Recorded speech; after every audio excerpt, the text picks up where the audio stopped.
Jain friends, आपका स्वागत है हिस्ट्री एकेडमिक एजुकेशन चैनल पर। आज का हमारा विषय है $1 मिलियन का पुरस्कार सिंधु लिपि डिकोड करने पर। सिंधु घाटी लिपि को डिकोड करने पर मिलेगा $1 मिलियन का पुरस्कार।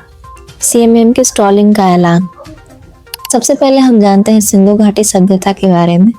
सिंधु घाटी सभ्यता प्राचीन भारतीय उपमहाद्वीप की एक प्रमुख और प्राचीन सभ्यता थी जो लगभग 3300 ईसा पूर्व से 1300 ईसा पूर्व तक अस्तित्व में रही। इसे हड़प्पा सभ्यता भी कहा जाता है क्योंकि इसका प्रमुख स्थल हड़प्पा था जो वर्तमान पाकिस्तान में स्थित है। इस सभ्यता के अन्य प्रमुख स्थल मोहनजोदड़ो, लोथल, धोलावीरा और कालीबंगा 7 अन्य स्थल भी थे। सिंधु घाटी सभ्यता की लिपि जो सिंधु लिपि के नाम से जानी जाती है उसे अभी तक पूरी तरह से समझ नहीं गया है, लेकिन कई विद्वान पढ़ने का प्रयास कर चुके हैं फिर भी सफल नहीं हुए हैं। ये लिपि छोटी छोटी और चित्र रूप में होने के कारण इसे पढ़ने में समस्या आ रही है। तमिलनाडु के स्टॉलिन सरकार की तरफ से $1 मिलियन का इनाम देने का फैसला लिया गया है।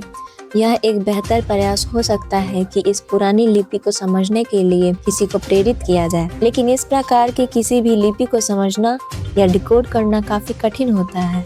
यह एक कहानी और समय सापेक्ष प्रक्रिया होती है। अब तक सिंधु लिपि के बारे में कई प्रयास किए जा चुके हैं, लेकिन इसका सही अर्थ अब तक नहीं मिल पाया है। यदि तमिलनाडु की सरकार सच में ऐसे किसी इनाम को दी है तो ये एक महत्वपूर्ण कदम हो सकता है जो भारत की सबसे पुरानी सभ्यता को समझने में मददगार हो सकता है।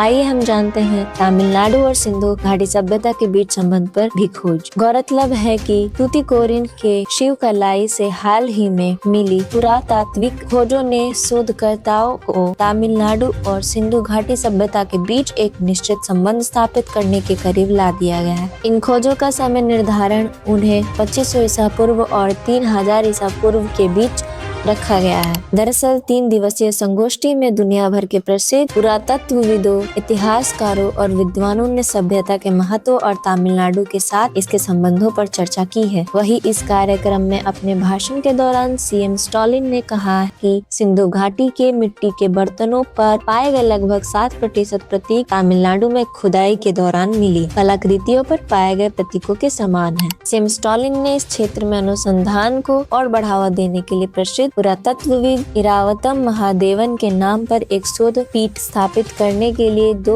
करोड़ रुपए में अनुदान की भी घोषणा की। इस खबर से संबंधित प्रमुख सवाल भारत में ऐसा कौन सा हड़प्पा से संबंधित नवीन पुरातत्व स्थल है जो तमिलनाडु में पाया गया है? ऑप्शन: तूतीकोरिन के शिवकलाई, चेन्नई, कोचिन या कालीकट।